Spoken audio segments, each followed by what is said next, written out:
স্বাগত আরেকবার সিলেট স্টুডিও থেকে চ্যানেল এস সিলেটের খবরে। সিলেট মহানগর বিএনপির অন্তর্ভুক্ত ২৭টি ওয়ার্ডের সভাপতি, সাধারণ সম্পাদক, সাংগঠনিক সম্পাদক ও আহ্বায়ক কমিটির বিদায়ী সদস্যদের সাথে মতবিনিময় সভা করেছেন সিলেট মহানগর বিএনপির নবনির্বাচিত নেতৃবৃন্দ। শনিবার নগরীর একটি কমিউনিটি সেন্টারে এ মতবিনিময় সভার আয়োজন করে সিলেট মহানগর বিএনপি। এ সময় বক্তারা বলেন, বিএনপির আসন্ন জাতীয় সম্মেলনকে কেন্দ্র করে বর্তমান অবৈধ আওয়ামী সরকার ব্যাপক ষড়যন্ত্র ও অপপ্রচারে লিপ্ত রয়েছে। আওয়ামী লীগের সকল ষড়যন্ত্র মোকাবেলা করে দেশবাসীকে সাথে নিয়ে বিএনপির নেতাকর্মীরা জাতীয় সম্মেলন সফল করবে। জাতীয় সম্মেলনের পরপরই দলের পরীক্ষিত ত্যাগী নেতাকর্মীদের সমন্বয়ে সিলেট মহানগর বিএনপির পূর্ণাঙ্গ কমিটি গঠিত হবে। মহানগর বিএনপির সাধারণ সম্পাদক বদরুজ্জামান সেলিমের উপস্থাপনায় ও নাসিম হুসাইনের সভাপতিত্বে অনুষ্ঠানে আরও বক্তব্য রাখেন মহানগর বিএনপির সাবেক আহ্বায়ক ডক্টর শাহরিয়ার হোসেন চৌধুরী, সিলেট জেলা বিএনপি সভাপতি আবুল কাহের শামীম, সাধারণ সম্পাদক আলী আহমদ, সিটি কাউন্সিলর রেজাউল হাসান কয়েসলুদি, সিটি কাউন্সিলর সৈয়দ তৌফিকুল হাদি সহ সিলেট মহানগর বিএনপির ২৭টি ওয়ার্ডের দায়িত্বশীল ব্যক্তিরা। দক্ষিণ সুনামগঞ্জ উপজেলার পূর্ব পাগলা ইউনিয়নের সন্ত্রাসীদের হামলায় আলমপুর আব্দুল গফুর উচ্চ বিদ্যালয়ের নবম শ্রেণীর মেধাবী ছাত্র মোহাম্মদ দিলমান হোসেনের খুনিদের গ্রেফতার ও দৃষ্টান্তমূলক শাস্তির দাবিতে মানববন্ধন করা হয়েছে। রবিবার জাউয়াবাজার ইউনিয়নবাসীর উদ্যোগে এই মানববন্ধন কর্মসূচি অনুষ্ঠিত হয়। জাউয়াবাজার ফুলকলি পয়েন্টে ১ ঘণ্টাব্যাপী মানববন্ধন অনুষ্ঠানে পাইগা উচ্চ বিদ্যালয়, south west Saleh Ahmad school and college, Ganipur উচ্চ বিদ্যালয়, বড়কাপন আটগ্রাম উচ্চ বিদ্যালয়, আব্দুল গফুর উচ্চ বিদ্যালয়ের ছাত্রছাত্রী, শিক্ষক শিক্ষিকা, অভিভাবক সহ সর্বস্তরের জনতা অংশগ্রহণ করেন।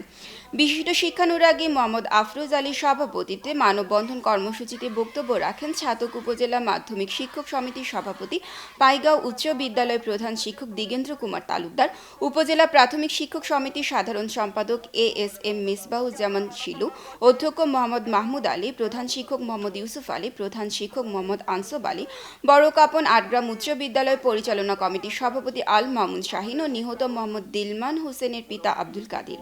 বক্তারা অবিলম্বে মেধাবী ছাত্র দিলমানের খুনিদের গ্রেফতার করে দৃষ্টান্তমূলক শাস্তির দাবি করেন। উল্লেখ্য, গত ৩ মার্চ আব্দুল গফুর উচ্চ বিদ্যালয় বার্ষিক ক্রীড়া প্রতিযোগিতায় তুচ্ছ ঘটনাকে কেন্দ্র করে সন্ত্রাসীদের অতর্কিত হামলায় বড়কাপন গ্রামের আব্দুল কাদিরের পুত্র আব্দুল গফুর উচ্চ বিদ্যালয়ের নবম শ্রেণীর মেধাবী ছাত্র মোহাম্মদ দিলমান হোসেন নিহত হয়। প্রশাসন বরাবরই আমাদের অনুরোধ, কোনো অবস্থাতেই এই মামলাটাকে ভিন্ন খাতে প্রবাহিত হওয়ার সুযোগ না দিয়ে প্রকৃত দোষীদেরকে চিহ্নিত করে যত দ্রুত সম্ভব তাদেরকে বিচারের আওতায় নিয়ে এসে সর্বোচ্চ বিচার যেন ওনারা নিশ্চিত করেন। প্রবাসীদের উদ্যোগে প্রতিষ্ঠিত ও পরিচালিত সংবাদ মাধ্যমগুলো দেশ ও প্রবাসের মানুষের মধ্যে মেলবন্ধন তৈরি করে চলেছে। বাংলাদেশ, ইংল্যান্ড ও স্পেনের যৌথ উদ্যোগে প্রকাশিত সাপ্তাহিক পত্রিকা বাংলা কাগজের ১ যুগ পূর্তি অনুষ্ঠানে বক্তারা এসব কথা বলেন। বিস্তারিত মোয়াজ্জেম সাজুর রিপোর্টে, ক্যামেরায় ছিলেন সেলিম হাসান। ১ যুগ পূর্ণ হলো প্রবাসীদের উদ্যোগে প্রকাশিত পত্রিকা বাংলা কাগজের। আর এই ১ যুগ পূর্তির আনন্দকে ভাগাভাগি করতেই আয়োজন করা হয় আনন্দ অনুষ্ঠানের।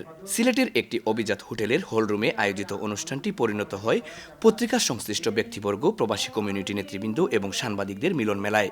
অনুষ্ঠানে বাংলা কাগজ সংশ্লিষ্ট প্রবাসী এবং বাংলাদেশের দায়িত্বরতরা জানালেন এই সংবাদ মাধ্যমটি নিয়ে তাদের বিভিন্ন পরিকল্পনার কথা।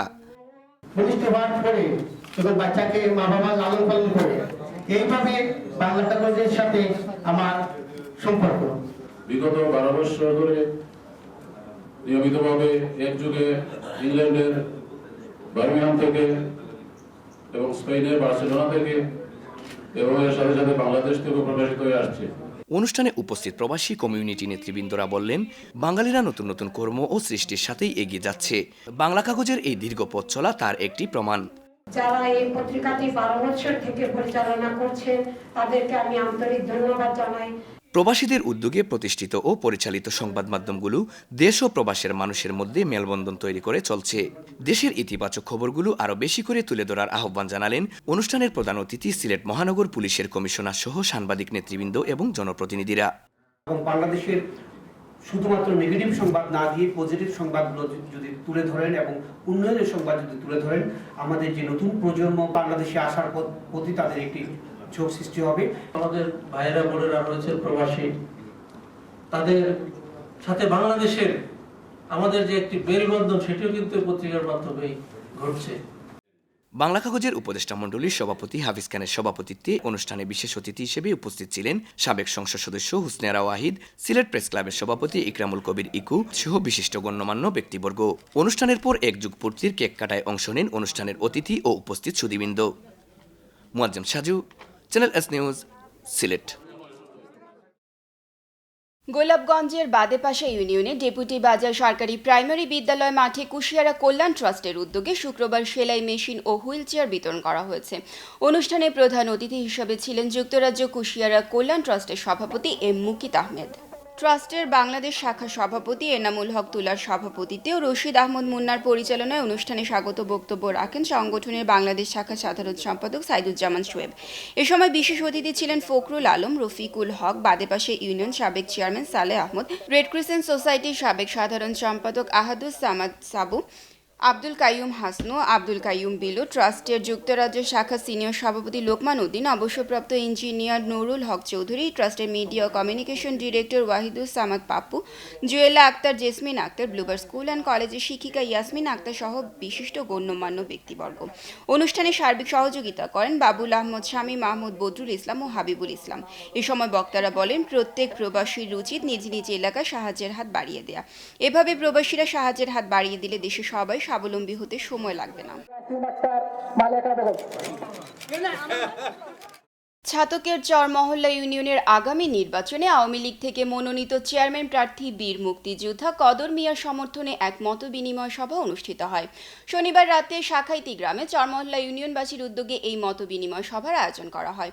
বিশিষ্ট মুরব্বী আর্যক আলীর সভাপতিত্বে মতবিনিময় সভায় বক্তারা বলেন, বিগত 5 বছরে বর্তমান চেয়ারম্যান কদর মিয়া চরমহল্লা ইউনিয়নে রাস্তাঘাট, ব্রিজ, কালভার্ট, শিক্ষা, স্বাস্থ্য, যোগাযোগ, কৃষি, বিদ্যুৎ সহ ইউনিয়নবাসীর উন্নয়নে নিরলসভাবে কাজ করে যাচ্ছেন।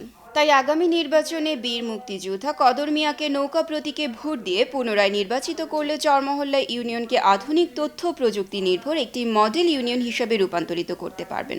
চেয়ারম্যান প্রার্থী কদর মিয়া অতীতের সব ভুল ভ্রান্তি ক্ষমাসুন্দর দৃষ্টিতে দেখে নিয়ে আগামী 31 মার্চে নির্বাচনে ইউনিয়নের উন্নয়নের ধারকে অব্যাহত রাখতে নৌকা প্রতীকে ভোট দিয়ে ইউনিয়নবাসীর সার্বিক সহযোগিতা ও দোয়া কামনা করেন। সমাজকর্মী সিদ্দিকুর রহমানের পরিচালনায় অনুষ্ঠানে বক্তব্য রাখেন চরমহল্লা ইউনিয়ন আওয়ামী লীগের সভাপতি মতিউর রহমান, সাবেক চেয়ারম্যান বাদশাহ মিয়া, বিশিষ্ট মুরব্বী আবাব মিয়া, সুরত মিয়া, খলিলুর রহমান, মাস্টার হুসমত আলী, জসিম উদ্দিন তালুকদার ও হাফিজ কামরুল ইসলাম।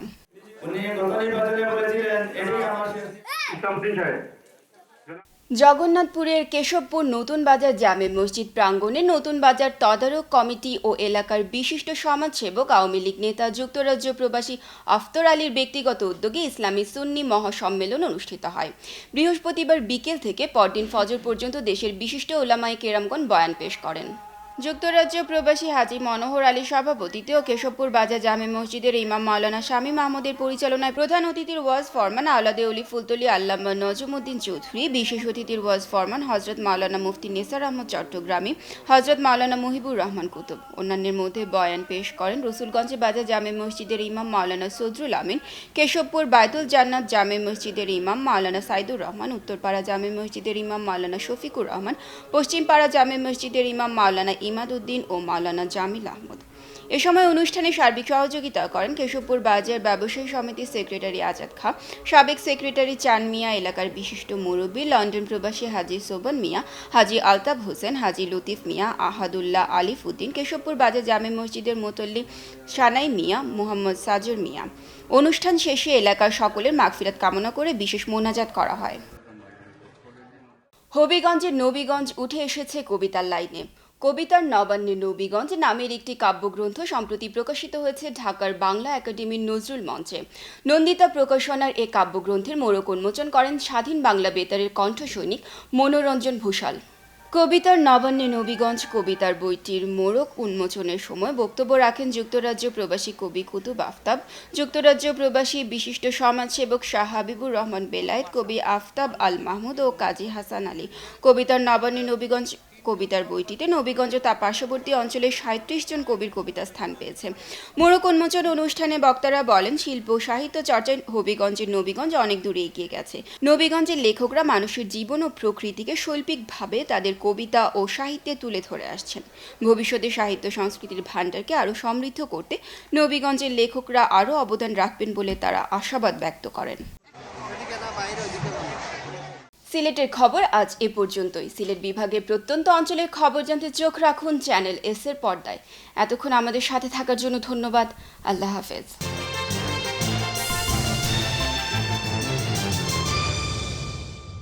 সালে সিলেট স্টেশন রোডে যাত্রা শুরুর পর থেকে আজও আপনাদের সেবার পাশে আছে ঐতিহ্যবাহী লতিফ ট্রাভেলস। স্টেশন রোড ছাড়াও উপশহরের রোজভিউতে লতিফ ট্রাভেলসের দ্বিতীয় শাখা এবং পূর্ব জিন্দাবাজারের আরবি কমপ্লেক্সে আমাদের তৃতীয় শাখা। সৌদি সরকার কর্তৃক পুরস্কারপ্রাপ্ত হজ ও ওমরা এজেন্ট, মধ্যপ্রাচ্য, ইউরোপ, আমেরিকার ভিসা প্রসেসিং ও টিকেটিং সুবিধা এবং ইন্ডিয়া, থাইল্যান্ড ও মালয়েশিয়া ভ্রমণের প্যাকেজ সহ বিশ্ব ভ্রমণের যে কোনো সহায়তায় আপনাদের অপেক্ষায় লতিফ ট্রাভেলস।